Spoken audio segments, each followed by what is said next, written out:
राह जहां तक जाएगा राही वहां तक जाएगा। तुम दरिया से क्या पूछते हो, नीर कहां तक जाएगा। नीर का मतलब पानी। अरे खींच धनुष का धागा, खींच धनुष का धागा, साध निशाना अपने मंजिल का, बाकी बाद में देखा जाएगा तीर कहां तक जाएगा, तीर कहां तक जाएगा। Hello everyone, my name is Kumar Rajesh. Welcome eight next vision YouTube channel. तो हम नीट पीवाईक्यू फिजिक्स का क्वेश्चन देख रहे थे। लास्ट ईयर जो पूछे क्वेश्चन है उसमें हम यूनिट एंड डायमेंशन चैप्टर, पहला चैप्टर जो हम कर रहे हैं यूनिट एंड डायमेंशन चैप्टर का क्वेश्चन कर रहे हैं। इसमें हम क्वेश्चन नंबर 44 तक कर लिए थे। आज का क्लास का ये क्वेश्चन नंबर पहला जो होगा 45 नंबर ऑफ क्वेश्चन होगा, 45 नंबर ऑफ क्वेश्चन होगा। इसमें जो क्वेश्चन आपसे पूछा गया है ये क्वेश्चन है आपका AIPMT 1998 का क्वेश्चन है आपका। AIPMT क्वेश्चन नंबर 45 होगा। लास्ट क्लास में हम 44 क्वेश्चन तक कर लिए थे। तो ये AIPMT 1998 का क्वेश्चन होगा और ये क्वेश्चन नंबर 45 होगा। क्वेश्चन नंबर क्या होगा? 45। क्वेश्चन क्या दे रखा है? सी, जहां पे C and R, C and R, C and R, C को कैपेसिटेंस बोलते हैं। C and R, C capacitance है, सी क्या है? कैपेसिटेंस है। सी कैपेसिटेंस है। आर क्या है? रेजिस्टेंस है। आर क्या है? रेजिस्टेंस है। आर क्या है? रेजिस्टेंस दे रखा है। आर रेजिस्टेंस दे रखा है।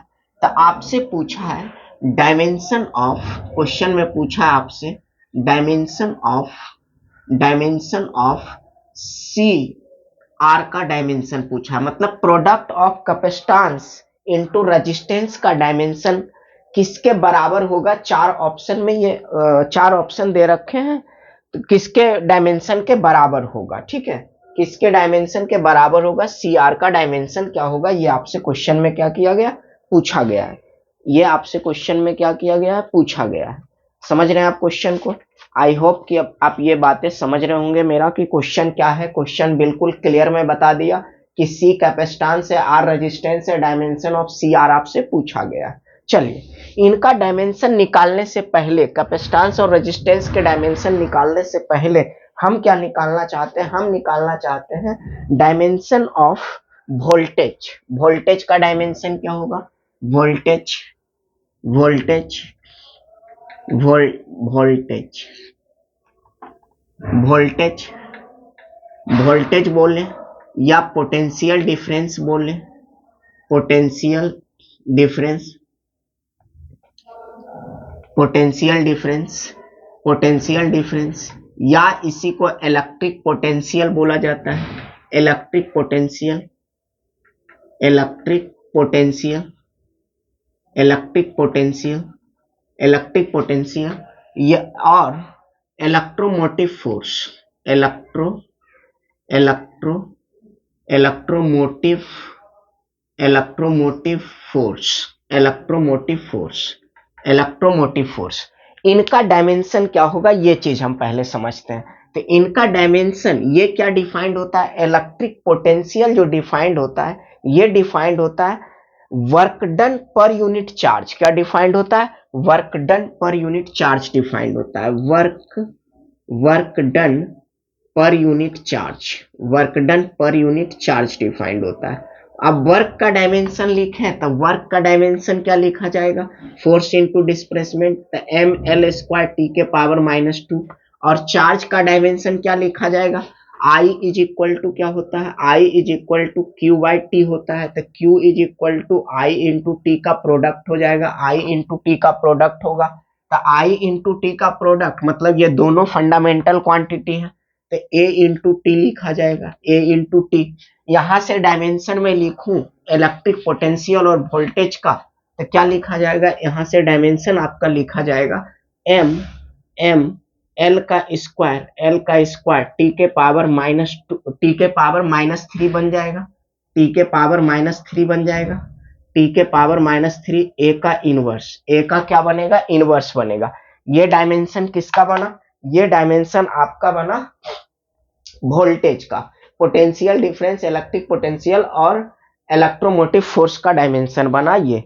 अब हम कैपेसिटेंस का डायमेंशन लिखना चाहते हैं। कैपेसिटेंस का अगर मैं डायमेंशन लिखूं, सी का डायमेंशन लिखूं, तो सी डिफाइंड होता है, charge charge charge per unit potential difference, per unit potential difference. तो चार्ज का डायमेंशन अभी आप लिखे ए और टी के प्रोडक्ट के बराबर, एटी, चार्ज का डायमेंशन एटी। पोटेंशियल डिफरेंस का डायमेंशन आप यहां से लिख रहे हैं, तो ये कितना हो जाएगा, एम एल का स्क्वायर टी के पावर -3 ए का इनवर्स, ऐसा। नेट डायमेंशन आप लिख दीजिए।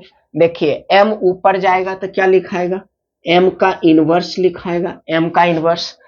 l के पावर -2 लिखाएगा, l के पावर -2 लिखाएगा, l के पावर -2। t के पावर -4 हो जाएगा, t के पावर 4 हो जाएगा, t के पावर 4। और a का स्क्वायर, a का क्या हो जाएगा, स्क्वायर हो जाएगा, a का स्क्वायर। ये किसका डायमेंशन आया, ये किसका डायमेंशन आया, ये डायमेंशन आया किसका, ये डायमेंशन आया कैपेसिटेंस का। रेजिस्टेंस का डायमेंशन लिखिए। रेजिस्टेंस का जब हम डायमेंशन लिखेंगे, आर का डायमेंशन लिखेंगे, तो आर इज इक्वल टू क्या होता है, भी अपॉन आई, ओम्स लॉ से। आर इज इक्वल टू क्या होता है, भी अपॉन आई, ओम्स लॉ पढ़े हैं। ओम्स लॉ क्या बोलता है, voltage is directly proportional to current. तो वहां पे एक प्रोपोर्शन साइन हटता है तो एक कांस्टेंट आता है, that constant is known as resistance. आप समझ रहे होंगे। तो R is equal to V upon I लिखेंगे, आर इज इक्वल टू क्या लिखेंगे, भी अपॉन आई। यहां से डायमेंशन, वोल्टेज का डायमेंशन आपको पता है, वोल्टेज का डायमेंशन क्या है, एम एम एल का स्क्वायर टी के पावर -3, टी के पावर -3, ए का इनवर्स, ए का इनवर्स, ए का इनवर्स। और एक यहाँ पे क्या है, नीचे ए है, नीचे कितना है, ए है, नीचे कितना है, ए है, नीचे कितना है, ए है, ऐसा है, नीचे ए है। तो यहां से जब हम डायमेंशन लिखेंगे आर का डायमेंशन क्या हो जाएगा, एम एल का स्क्वायर टी के पावर -3, ए के पावर -2, ए के पावर -2, ऐसा होगा। अब ये, अब इनका, इन दोनों का आप क्या कीजिए, प्रोडक्ट कर दीजिए।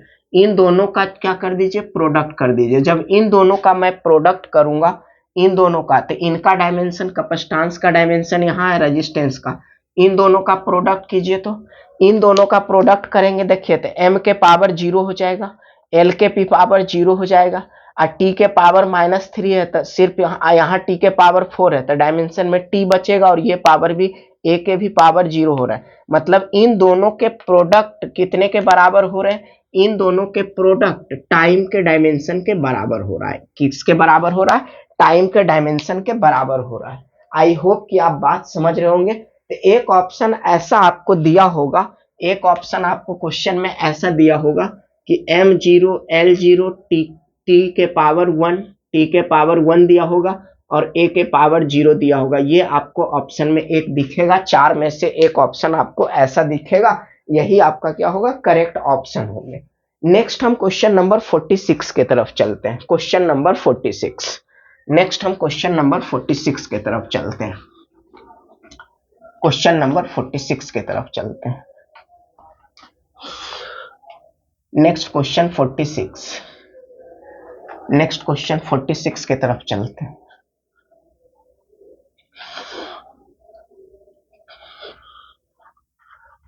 क्वेश्चन नंबर 46 जो है आपका, यहां पे आपको बोला गया है चार ऑप्शन गिवन है। चार ऑप्शन क्या है, गिवन है। पहला ऑप्शन है energy per unit volume, first option आपका गिवन है। पहले मैं ऑप्शन लिख रहा हूं। ये क्वेश्चन कब का है, ये क्वेश्चन AIPMT 1989 का क्वेश्चन है। ये क्वेश्चन नंबर 46 हो जाएगा। पहला ऑप्शन दिया, उसके बाद मैं क्वेश्चन बता रहा हूं कि क्या दे रखा है। पहला दे रखा है energy per unit volume, energy per unit volume, energy per unit volume. First option में ये दे रखा है एनर्जी पर यूनिट वॉल्यूम, ऐसा दे रखा है। बी ऑप्शन में आपको फोर्स पर यूनिट एरिया दे रखा है, बी ऑप्शन में फोर्स पर यूनिट एरिया दे रखा है, सी ऑप्शन में लैंग्वेज के फॉर्म में, मैं मैथमेटिकल फॉर्म में लिख दिया, सी ऑप्शन में दे रखा है product of voltage, voltage into charge, voltage into charge upon किसका है, वोल्ट पर यूनिट वॉल्यूम, यहाँ पे पर यूनिट वॉल्यूम ऐसा ऑप्शन में दे रखा है। और डी ऑप्शन में आपसे दे रखा है, डी ऑप्शन में आपसे दे रखा है angular momentum, angular momentum, angular momentum, angular momentum, angular momentum ये दे रखा है आपको क्वेश्चन में। इनमें से क्वेश्चन क्या है 46 नंबर, ये चार ऑप्शन गिवन है, energy per unit volume, force per unit area, voltage into charge per unit volume और एंगुलर मोमेंटम। इनसे पूछा है कि तीन का डायमेंशन सेम है, चौथा का डायमेंशन अलग है, तो वो चौथा कौन सा है, इन चार ऑप्शन में कौन सा ऑप्शन है जिनका डायमेंशन तीन से डिफरेंट है, तीन जो है सेम डायमेंशन वाले हैं, चौथा क्या है अलग उनका डायमेंशन है। तो ये आपको बताना है कि वो अलग डिफरेंट डायमेंशन वाला फिजिकल क्वांटिटी कौन सा है। ये सारे जो ऑप्शन लिखे हैं इनमें से देखिए, एनर्जी पर यूनिट हम चेक करते हैं, ऑप्शन से ही चेक करना पड़ेगा और कोई रास्ता नहीं है मेरे पास। तो हम एनर्जी पर यूनिट वॉल्यूम को चेक करते हैं, energy per unit volume, energy per unit volume को लिखे तो एनर्जी को वर्क लिखते हैं, एनर्जी वर्क, वर्क क्या हो जाएगा एम एल स्क्वायर टी के पावर -2, अब वॉल्यूम का एल क्यू ये बना, यहां से लिखेंगे तो क्या हो जाएगा एम एल का इनवर्स टी के पावर -2, ये बना एनर्जी पर यूनिट वॉल्यूम का डायमेंशन। यहां से लिखिए फोर्स पर यूनिट एरिया का, फोर्स का क्या हो जाएगा एम एल टी के पावर -2, एम एल टी के पावर -2, एरिया का एल स्क्वायर, एरिया का स्क्वायर एल स्क्वायर। तो यहां से भी नेट डायमेंशन क्या बनेगा एम एल के पावर -1 टी के पावर -2, ये बनेगा आपका। नेक्स्ट जो है ये वोल्टेज है, वोल्टेज अभी यहाँ पे इसीलिए मैं इसको नहीं इरेज किया था, वोल्टेज का डायमेंशन पिछले क्वेश्चन में यूज हुआ, वोल्टेज का डायमेंशन क्या होगा, वोल्टेज का dimension M M L square, M L square T के पावर -3, ए का इनवर्स, ए का इनवर्स अपॉन वॉल्यूम का क्या होगा एल क्यू, वॉल्यूम का एल क्यू। नेट डायमेंशन लिखिए, तो नेट डायमेंशन लिखेंगे, नेट डायमेंशन लिखेंगे तो क्या लिखा जाएगा नेट वॉल्यूम का एल क्यू, और चार्ज छूट गया है ना, चार्ज का आई इंटू टी, मतलब ए इंटू टी यहाँ पे और है प्रोडक्ट में, ए इंटू टी यहाँ है प्रोडक्ट में, ए इंटू टी ऐसा है प्रोडक्ट में। इन सारे के डायमेंशन को जब हम लिखेंगे तो क्या लिखा जाएगा, देखिए यहाँ से क्या लिखा जाएगा, ये लिखा जाएगा आपका एम एम एम लिखा जाएगा, एल के पावर डिनोमिनेटर में 3 है, न्यूमरेटर में 2 है, तो एल का पावर -1 हो गया, एल का टी का पावर देखिए कितना हो जाएगा, टी का पावर -2 हो जाएगा, टी का पावर -2 हो जाएगा। और यहाँ पे क्या है ए इनवर्स है, यहाँ ए का पावर 1 है तो ए का पावर 0, मतलब ये डायमेंशन यही हुआ नेट, ये voltage into charge per unit volume का डायमेंशन ये हुआ।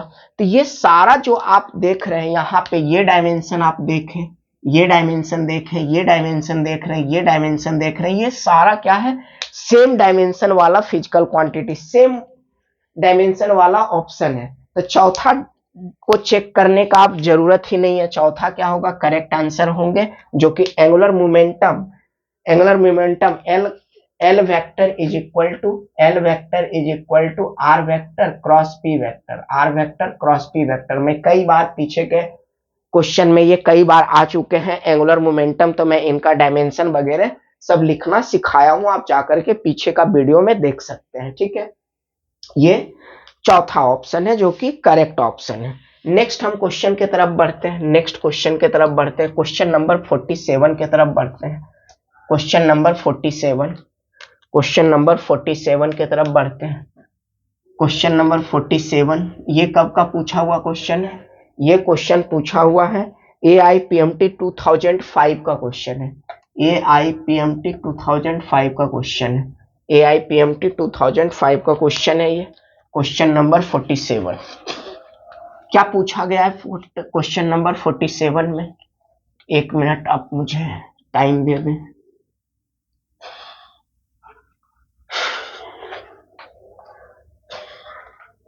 क्वेश्चन नंबर 47 में आपसे पूछा गया है, क्वेश्चन नंबर 47 में आपसे पूछा गया है कि ratio of dimension of Planck constant, अच्छा Planck constant and moment of inertia, अच्छा ये पूछा गया क्वेश्चन नंबर 47 में।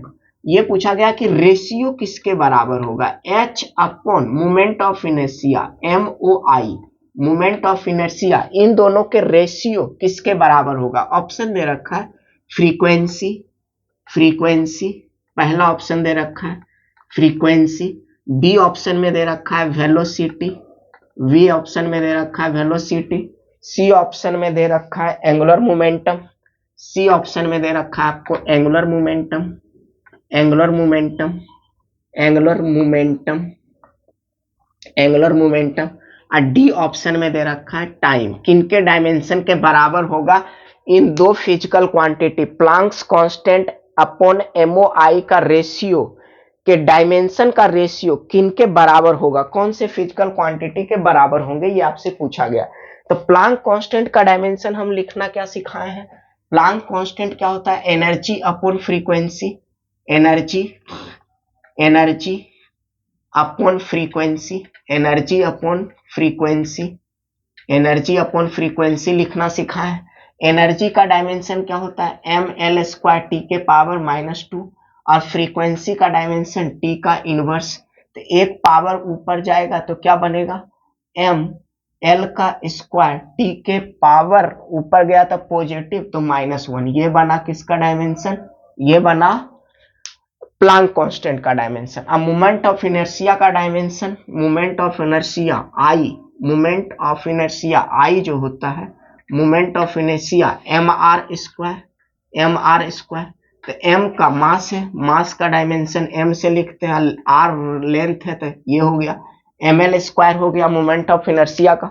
दोनों का रेशियो लेंगे, दोनों का रेशियो लेंगे तो सिर्फ क्या बच जाएंगे, सिर्फ बच जाएंगे t इनवर्स बच जाएंगे। यहाँ पे देखिए ml² t के पावर -1 और अपॉन ml² करेंगे तो ये क्या बनेगा, सिर्फ t इनवर्स। t इनवर्स किसका डायमेंशन है, t इनवर्स फ्रीक्वेंसी का डायमेंशन है।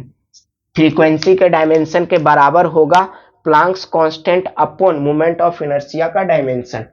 Planck constant upon moment of inertia का रेशियो जो है वो किसके बराबर होगा, फ्रीक्वेंसी के बराबर होगा।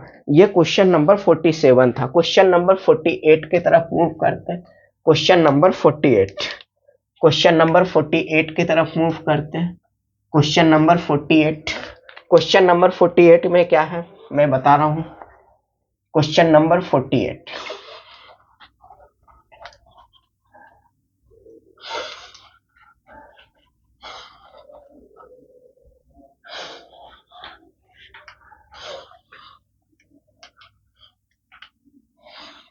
क्वेश्चन नंबर 48 में क्या है, क्वेश्चन नंबर 48, क्वेश्चन नंबर 48 में एक रिलेशन दे रखा है। रिलेशन क्या है वो देखिए पहले, रिलेशन क्या है मैं लिख रहा हूं रिलेशन को।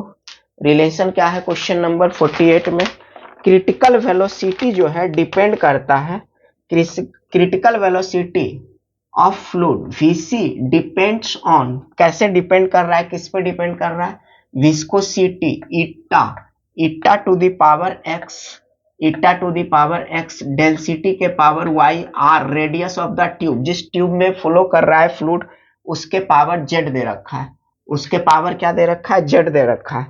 यहाँ पे ईटा विस्कोसिटी है, रो डेंसिटी है, r क्या है डेंसिटी, r क्या है radius of the tube, then the value of x y z। यहाँ से आपको क्या पूछा गया, वैल्यू पूछा गया, किसका वैल्यू पूछा गया है, वैल्यू, वैल्यू फाइंड आउट करने हैं, वैल्यू निकालना है, value of x, y and z, x, y and z। ये इनका आपको क्या बताना है, वैल्यू बताना है, x, y, z का वैल्यू बताना है। निकाल दीजिए वैल्यू, क्या दिक्कत है, 4 ऑप्शन दिए होंगे, एक ऑप्शन करेक्ट होगा, निकाल दीजिए वैल्यू। चलिए निकालते हैं। क्रिटिकल वेलोसिटी का मैं डायमेंशन लिखूं तो किनके डायमेंशन के बराबर होगा, क्रिटिकल वेलोसिटी का डायमेंशन L t के पावर -1 इसके बराबर होगा, L t के पावर -1।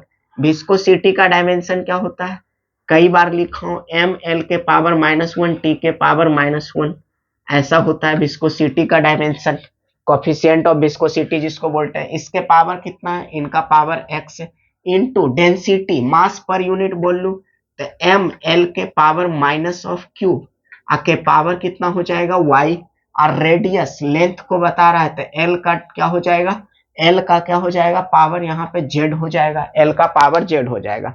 आप क्या कर लीजिए, थोड़ा सा इसको रीअरेंज कर लीजिए, पहले इसको रीअरेंज करेंगे तो ये क्या लिखा जाएगा, एल टी के पावर -1, एल टी के power -1 is equal to M के पावर x प्लस वाई। यहां से देखिए m के पावर क्या लिखा जाएगा, x प्लस वाई लिखा जाएगा। l के पावर कितने लिखे जाएंगे, यहां से -x, यहां से -3y, यहां से +z। तो l के पावर जो बनेंगे ये l के power -x -3y plus of z बनेंगे, plus of z। I hope कि आप इतनी बात समझ गए होंगे। t के पावर कितना बनेगा, t का पावर जो बनेगा, t का पावर माइनस ऑफ x बनेगा, माइनस ऑफ x बनेगा, ऐसा बनेगा, बस इतना ही बनेगा। यही है, हाँ यही है। अब क्या कीजिए कि यहां से equating the power both side, दोनों साइड से क्या कीजिए, with the help of principle of homogeneity लगा करके दोनों साइड से एक्सपोनेंट को, पावर को क्या कर लीजिए, इक्वेट कर लीजिए। पावर को जैसे ही इक्वेट करेंगे तो हमको क्या मिल जाएगा, एक्स वाई जेड का वैल्यू मिल जाएगा। देखिए यहाँ पे सबसे पहले इंटेलिजेंट आदमी क्या करेगा कि यहां से टी के पावर को इक्वेट करेगा, चूंकि टी के पावर लेफ्ट में -1 है, राइट में टी के पावर -x है, तो टी का वैल्यू x का वैल्यू डायरेक्ट आपको आंसर में दिख रहा है कि x का वैल्यू 1 होगा। x का वैल्यू कितना हो जाएगा, अगर मैं t के पावर को इक्वेट करूं, t के पावर को इक्वेट करूं तो minus of x is equal to -1, तो -1, तो x इज इक्वल टू कितना हो गया, x इज इक्वल टू 1 हो गए, x इज इक्वल टू कितना हो गया 1।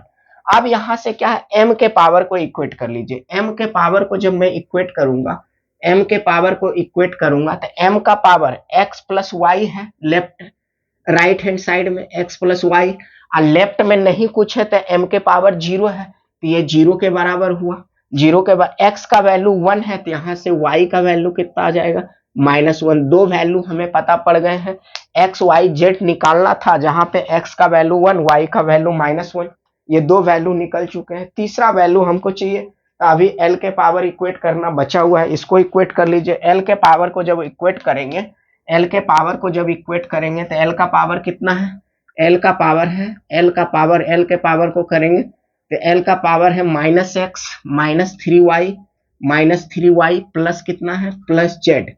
यहाँ पे l का पावर कितना है, लेफ्ट हैंड साइड में इज इक्वल टू 1 के बराबर है। यहां से जब हम इक्वेट, यहां से वैल्यू को x y नोन है, इसमें 3 अननोन है, 3 में से 2 हमको पता पड़ गया है तो z मिल जाएंगे, रख दीजिए वहां पे। x का वैल्यू 1 है तो यहाँ पे -1 हो जाएगा, ये -1 है तो ये +3 हो जाएगा, ये +3 हो जाएगा, plus z is equal to 1 हो जाएंगे। ऐसा ये बना नेट, इधर 2 उधर जाएगा तो -2, तो z का वैल्यू कितना आ जाएगा, z का भी वैल्यू -1 आ जाएगा, z का भी वैल्यू कितना आ जाएगा, -1 आ जाएगा। ऐसा तो x का वैल्यू 1 हुआ, y का वैल्यू -1 हुआ, z का भी वैल्यू कितना हुआ, -1 हो गया। ये क्वेश्चन नंबर 48 था। और ये क्वेश्चन कब का था, ये तो मैं लिखा ही नहीं।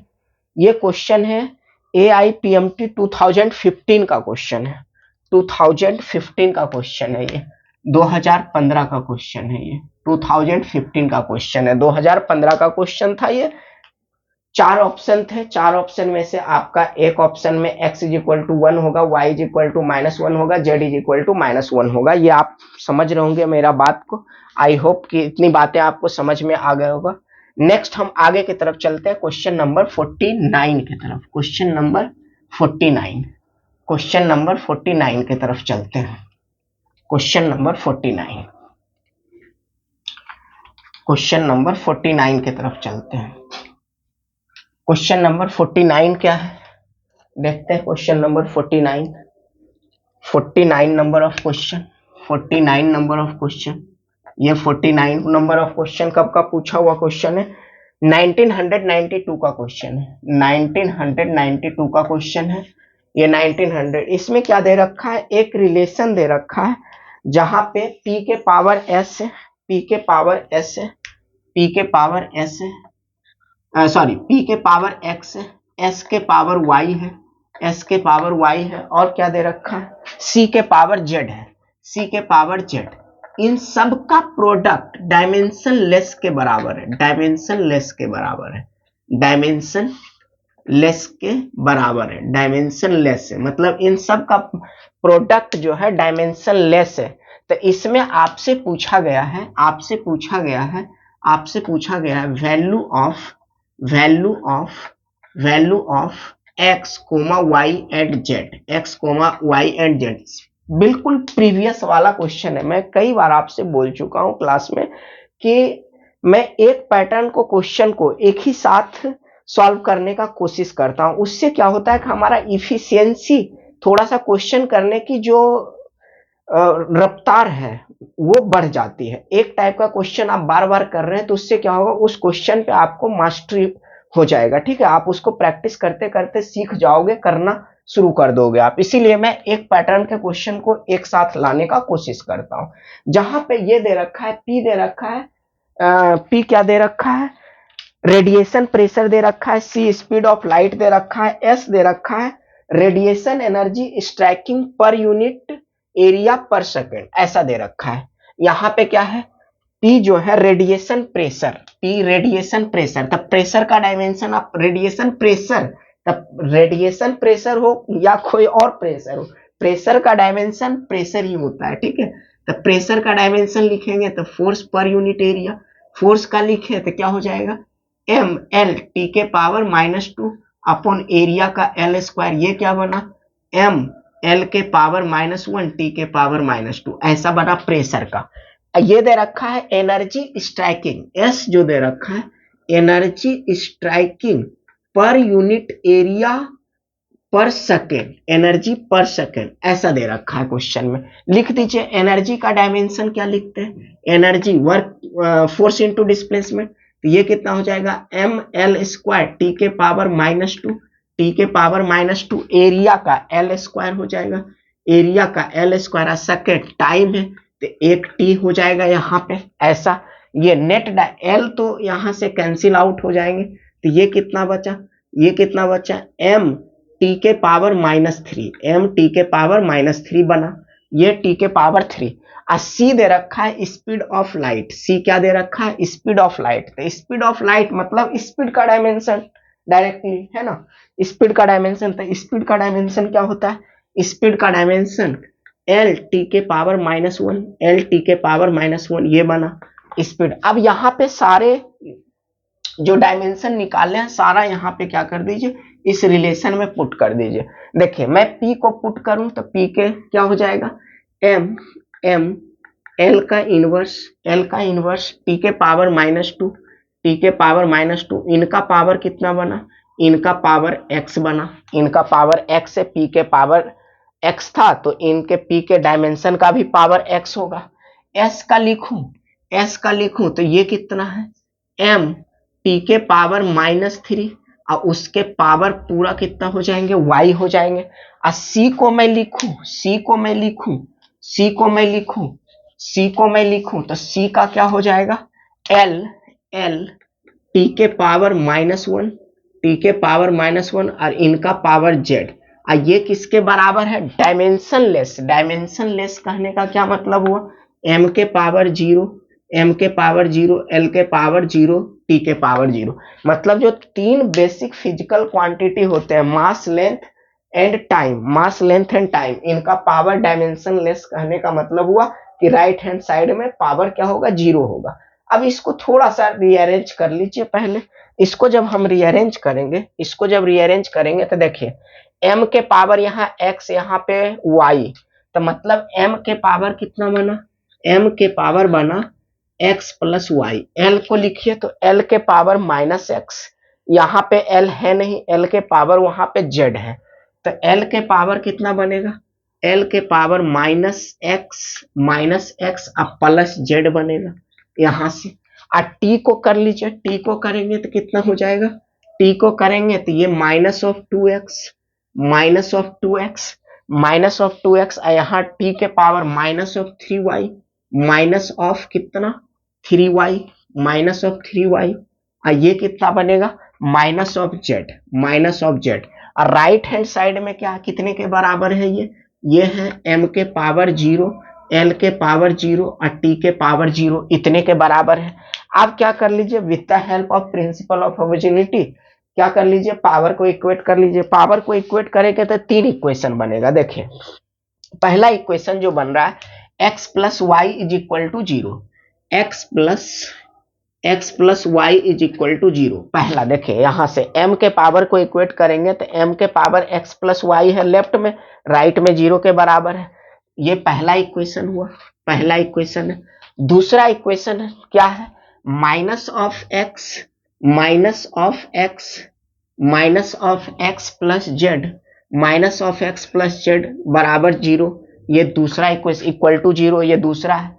तीसरा को हम इक्वेट करेंगे, तीसरा को इक्वेट करेंगे तो minus of 2x, minus of 2x plus sorry minus minus minus of 3y, minus of 3y, minus of 3y minus Z, minus Z is equal to 0। ये थर्ड इक्वेशन हुआ। अब इन तीनों इक्वेशन को आप सॉल्व कर लीजिए तो आपको क्या है आंसर मिल जाएंगे। लेकिन यहाँ पे मैं एक बात बताना चाहूंगा, ये तीनों इक्वेशन बायो वाला स्टूडेंट से सॉल्व करना थोड़ा सा मुश्किल विषय है। ठीक है, आप मेरा बात को समझिए। ये बायो के स्टूडेंट को उतना मैथमेटिक्स वो नहीं पढ़ते तो थोड़ी सी दिक्कत हो सकती है। यहाँ क्या यहाँ पे डिटर्मिनांट 0 हो रहा है। अब क्या डिटर्मिनांट उतना एडवांस मैथमेटिक्स की तरफ नहीं जाना है। तो यहाँ पे इंटेलिजेंट माइंड ये कहता है कि आप क्या करो ऑप्शन से क्वेश्चन को सॉल्व कर लीजिए। यहाँ पे आप अगर सॉल्व करने जाइएगा ना राइट हैंड साइड में हर समय वैल्यू 0 आते रहेगा। आप सॉल्व करके देखिएगा इसको, हर समय x 0 आएगा, कभी y 0 आएगा, कभी z 0 आएगा, ऐसा मतलब आप उलझ जाइएगा। इसीलिए इस क्वेश्चन को मैं थोड़ा सा आपको सावधानी से बताना चाह रहा हूं। तो यहाँ पे आप क्या करें with the help of equation, with the help of option से करने का कोशिश करें। देखिए मैं इस बात को मैं समझाने के लिए कि ऑप्शन से मैं कैसे सॉल्व कर लूंगा, ये बात इस क्वेश्चन पे मैं स्टार मार्क लगा सकता हूँ। ये थोड़ा सा इंटेलिजेंट तरीके से पूछा हुआ क्वेश्चन है, थोड़ा सा इंटेलिजेंसी का यूज किया गया है क्वेश्चन में। इस क्वेश्चन को इंटेलिजेंट बच्चा कर सकता है और वो ऑप्शन से तुरंत कर लेगा, ऑप्शन से टाइम नहीं लगेगा। ऑप्शन में लिख रहा हूं आपके लिए फॉर यू, ऑप्शन में आपके लिए लिख रहा हूं। 4 ऑप्शन गिवन है, 4 ऑप्शन गिवन है यहाँ पे। ऑप्शन क्या है, ऑप्शन में लिख रहा हूं। पहला ऑप्शन है, फर्स्ट ऑप्शन है आपका, फर्स्ट ऑप्शन है ए ऑप्शन में दे रखा है, ए में दे रखा है, ए में दे रखा है x is equal to 1, A में x is equal to 1, y is equal to 1, y is equal to 1, z is equal to 1, ऐसा दे रखा है। डी ऑप्शन में आपसे दे रखा है x is equal to -1, x is equal to -1, y is equal to 1, y is equal to 1, z is equal to 1। C option में आपसे दे रखा है x is equal to -1, x is equal to -1, y is equal to नहीं x is equal to 1 है और y is equal to -1 है, ऐसा सी ऑप्शन में। और z इज इक्वल टू 1 दे रखा है, z is equal to 1, x is equal to 1, y is equal to -1, z is equal to 1। D option में आपसे दे रखा है, डी ऑप्शन में आपसे दे रखा है x is equal to 1, x is equal to 1, y is equal to 1, y is equal to 1, z is equal to -1, z is equal to -1। ये ऐसा दे रखा है 4 ऑप्शन, 4 ऑप्शन ऐसा दे रखा है। अब देखिए यहाँ पे हम ऑप्शन एलिमिनेट करना सिखाते हैं। पहला इक्वेशन में क्या है x प्लस वाई का सम, x प्लस वाई का सम 0 होगा। तो x प्लस वाई का सम तो दो ही इक्वेशन में 0 है, b एंड c में। d एंड a में तो x प्लस वाई का सम 2 के बराबर है। तो a और d ऑप्शन तो होने से रहा, ये नहीं हो सकता, ये नहीं हो सकता। अब यहां पे z is equal to calculate करेंगे तो z का वैल्यू कितना होगा x के बराबर होगा, z is equal to x के बराबर होगा। z is equal to x के बराबर किस में है, सिर्फ और सिर्फ सी ऑप्शन में है। यहां से देखिए ना, यहां से अगर आप z निकालोगे, z इज इक्वल टू निकालोगे तो z इज इक्वल टू क्या होगा, z is equal to x होगा, z इज इक्वल टू क्या होगा, z is equal to X होगा। तो z is equal to X कौन सा ऑप्शन में है, ओनली सी ऑप्शन में। यहां -1 है तो x का वैल्यू 1 होगा, z का वैल्यू 1 होगा, -1। चलिए ये ऑप्शन में कर दिया। थोड़ा सा और देखते हैं कि जो मेरा ऑप्शन निकला है वो सही है कि नहीं। ये मैं टिक ऑप्शन आंसर तक तो पहुंच गए हैं, लेकिन ये जो आंसर सी किए हैं पुट, ये ऑप्शन सी होगा या नहीं। तीसरा में रख दीजिए, x का ये -2 हुआ, यहाँ पे रखेंगे तो ये +3 हो जाएगा, ये माइनस। तो यहाँ पे देखिए थर्ड जो है 0 के बराबर हो रहा है, 0 के बराबर हो रहा है। X Y Z third equation में पुट कर रहे हैं सी ऑप्शन को, तो 0 के मतलब इक्वेशन को सेटिस्फाई कर रहा है। इट मीन्स हमारा जो आंसर किया हुआ है यह बिल्कुल सही आंसर किया हुआ है। ठीक है, तो ये क्वेश्चन नंबर 45 था। थोड़ा सा ट्रिकी क्वेश्चन था। आई होप कि इस बातों को भी आप समझ गए होंगे। ठीक है, नेक्स्ट क्वेश्चन की तरफ चलते हैं। नेक्स्ट क्वेश्चन की तरफ चलते हैं। नेक्स्ट क्वेश्चन क्या है, नेक्स्ट क्वेश्चन क्या है, मैं नेक्स्ट क्वेश्चन की तरफ चलता हूं। नेक्स्ट क्वेश्चन है आज का 50 नंबर क्वेश्चन, हाफ सेंचुरी के तरफ है हम लोग। Question number 50, 50, question number 50, question number 50, question number 50 जो है ये क्वेश्चन AIPMT 2007 का क्वेश्चन है। AIPMT 2007, AIPMT 2007 का क्वेश्चन है। AIPMT 2007 का क्वेश्चन है। चलिए क्या है क्वेश्चन में देख रहा हूं। AIPMT 2007 का क्वेश्चन है। क्या है क्वेश्चन, क्वेश्चन में है कि dimension of resistance in an electric circuit in terms of. अच्छा, रेजिस्टेंस का डायमेंशन बताना है, रेजिस्टेंस का डायमेंशन बताना है, रेजिस्टेंस आर का डायमेंशन बताना है। आर क्या है, रेजिस्टेंस है। आर क्या है, रेजिस्टेंस है, रेजिस्टेंस, रेजिस्टेंस है। इनका डायमेंशन बताना है आपको एम एल टी और ए के टर्म्स में। एम एल टी एंड ए के टर्म्स में क्या बताना है आपको, रेजिस्टेंस का डायमेंशन बताना। ये क्वेश्चन नंबर 50 है जो कि AIPMT 2007 का पूछा हुआ क्वेश्चन है।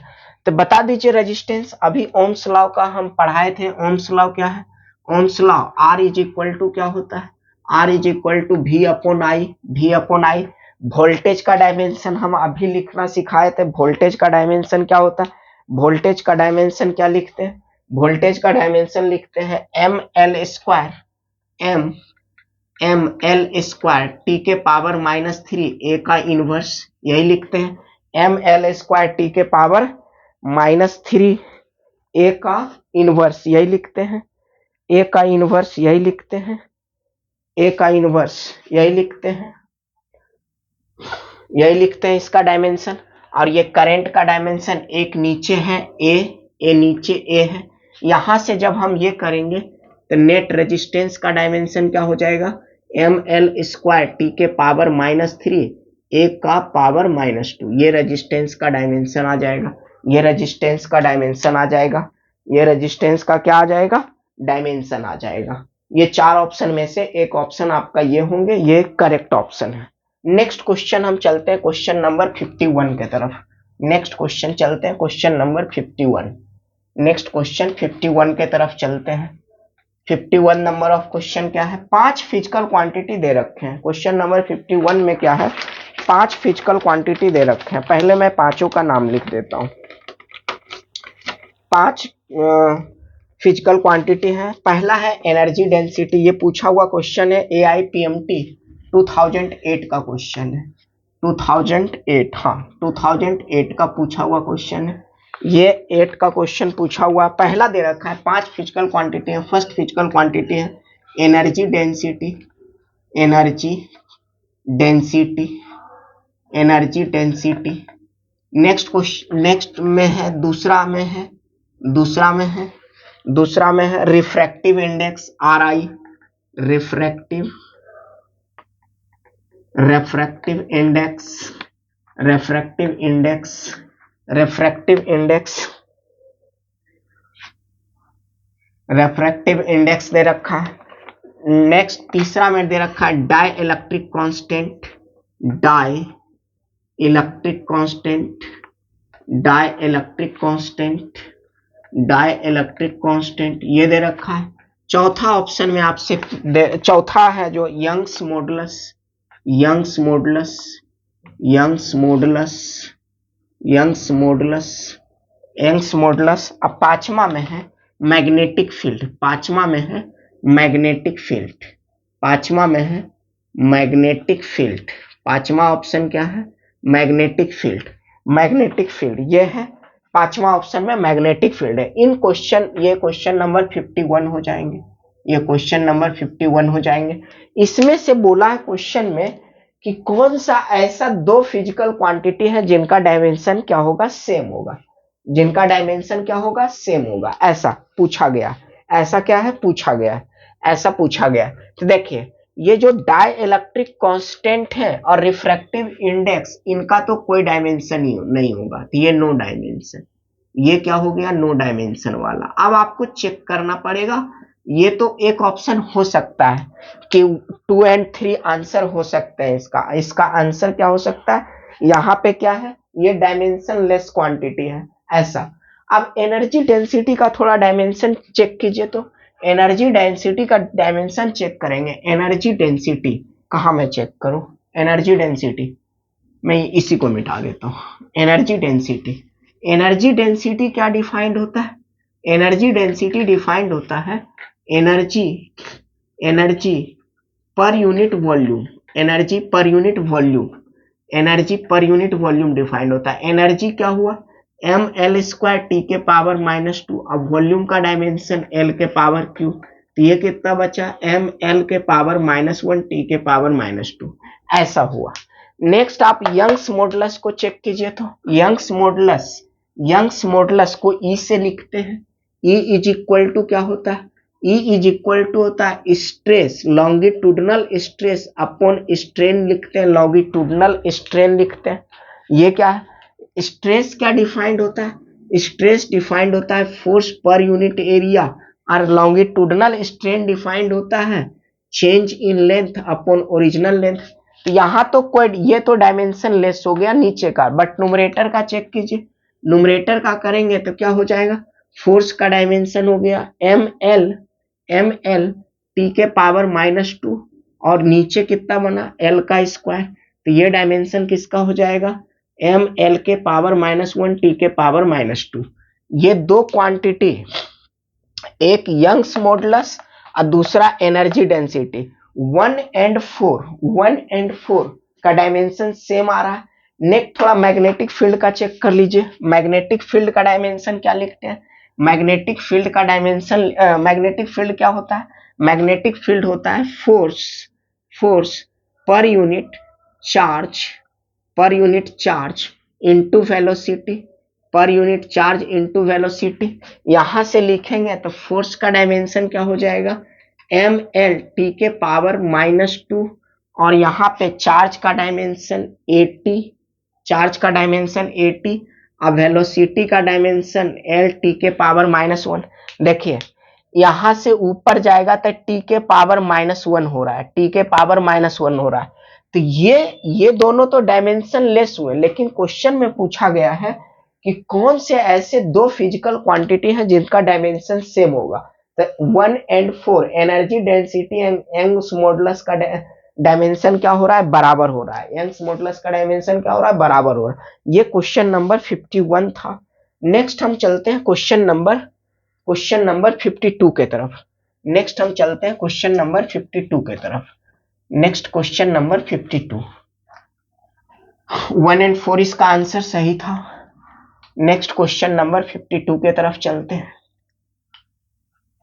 52 के तरफ चलते हैं। 51 ये क्वेश्चन हो गए।